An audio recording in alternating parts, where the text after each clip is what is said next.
On April 28, 2026, David Ornstein reported something that instantly set off alarms in Madrid. Florentino Perez's preferred candidate to become Real Madrid's next head coach is José Mourinho. Not a vague rumor. Not tabloid noise.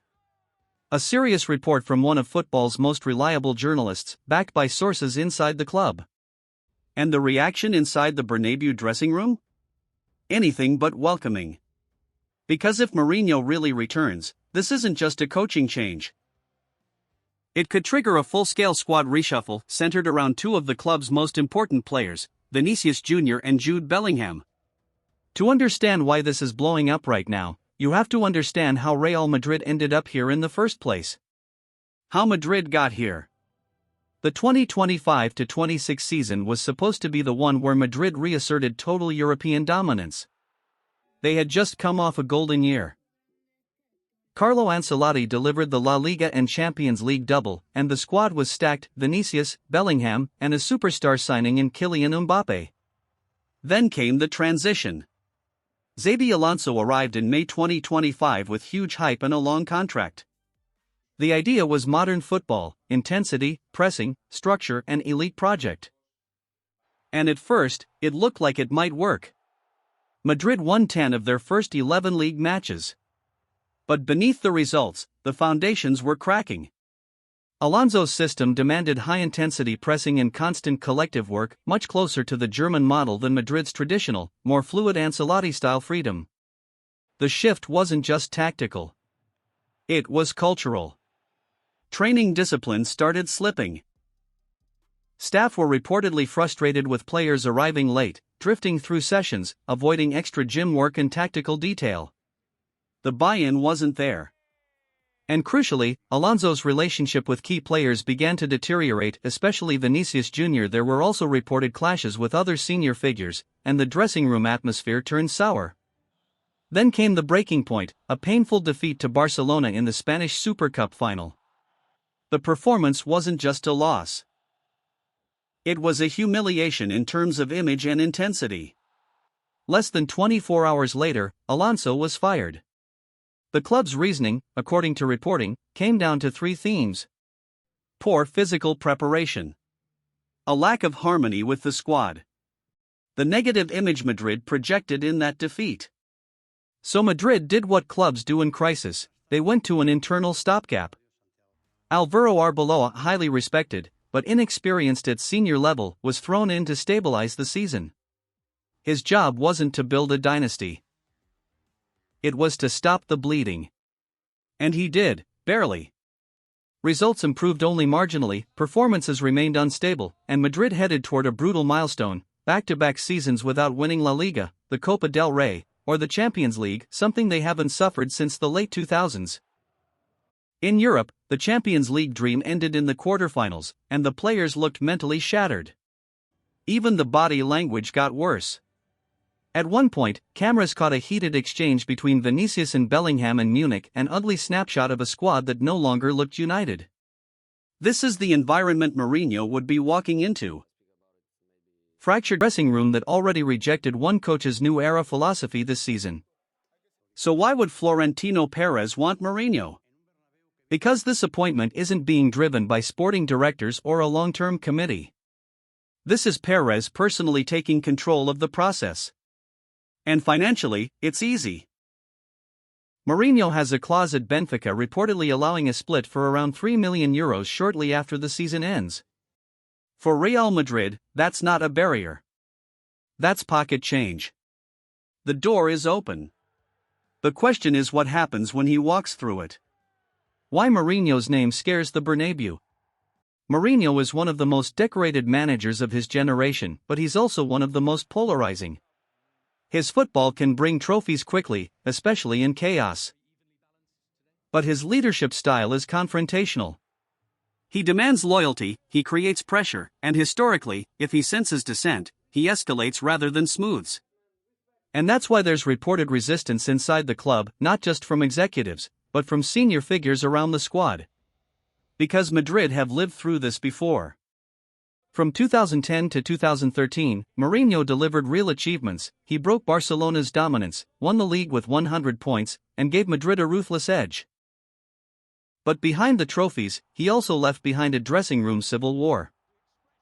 The paranoia about leaks to the media became a storyline every week. The conflict with Iker Casillas became symbolic: captain versus coach, dressing room versus authority. Players took sides. The squad fractured into factions. And Spanish papers seemed to get a fresh inside story every other day. At its peak, the message to the president became brutally simple: it's him or us.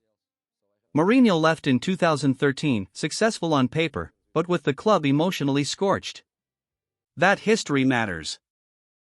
Because clubs don't just remember tactics. They remember trauma.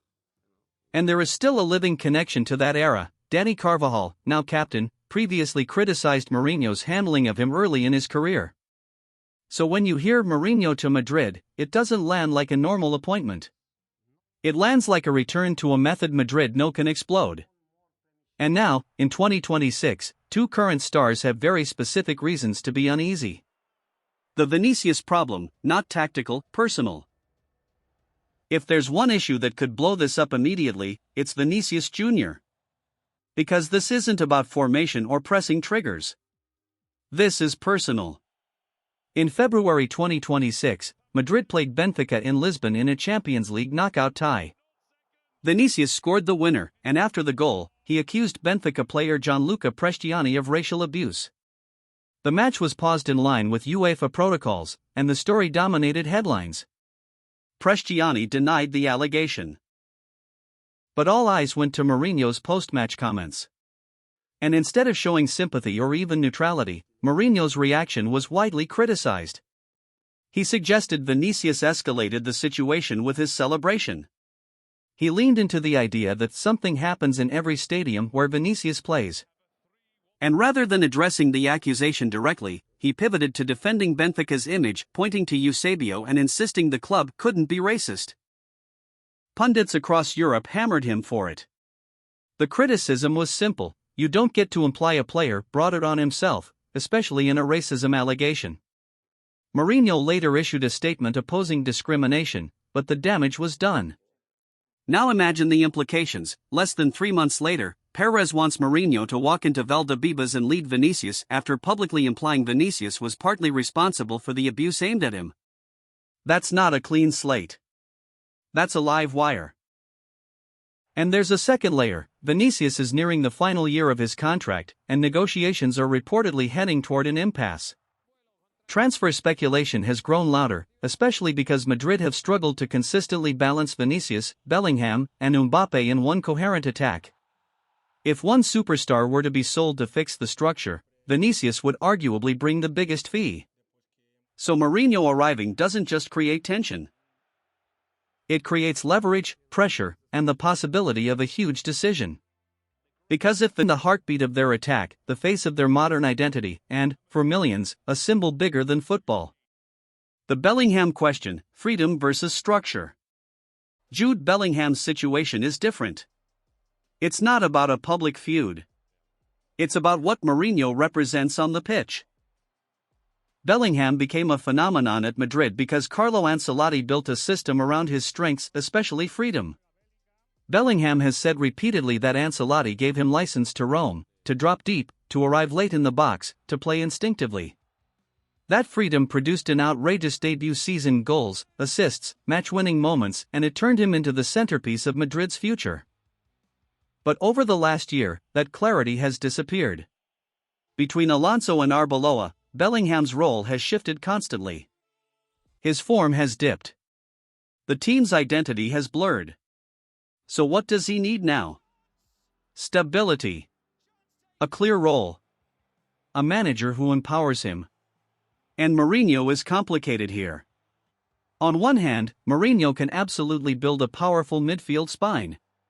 He loves strong central structures and has used advanced midfielders in big moments across his career.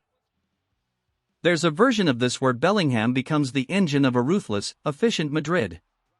But on the other hand, Mourinho's best teams are built on discipline, strict positioning, defensive responsibility, and players sacrificing personal freedom for collective control. That's the tension. Bellingham at his best is instinctive. He breaks patterns. He arrives where the game tells him to arrive, not where the tactics board tells him to stand. And Mourinho's history with creative stars is turbulent. Even when he wins, relationships can fracture when players feel restricted, criticized, or used as symbols of discipline. So the question isn't, can Bellingham play for Mourinho? It's, will Bellingham become the best version of himself under Mourinho, or will he become another elite talent forced into a system that slowly drains his natural game? If Bellingham feels boxed in, and Vinicius feels disrespected, then suddenly the Mourinho appointment becomes a squad-defining turning point. Why Perez still wants him? So why is Florentino Perez pushing this? Because he sees a club drifting. 2 coaches in 1 season. No major trophies. A fractured squad. A fan base turning hostile. And a dressing room that looks like it needs a hard reset. Perez believes Mourinho is the fastest path back to authority, competitiveness, and fear factor. He also knows Mourinho, personally and politically. Mourinho's loyalty to Perez has survived time, distance, and multiple clubs.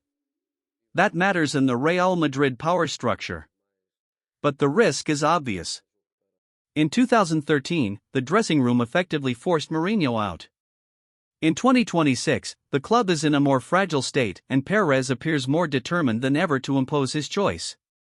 If Mourinho returns, it may not be a gentle rebuild. It may be a purge.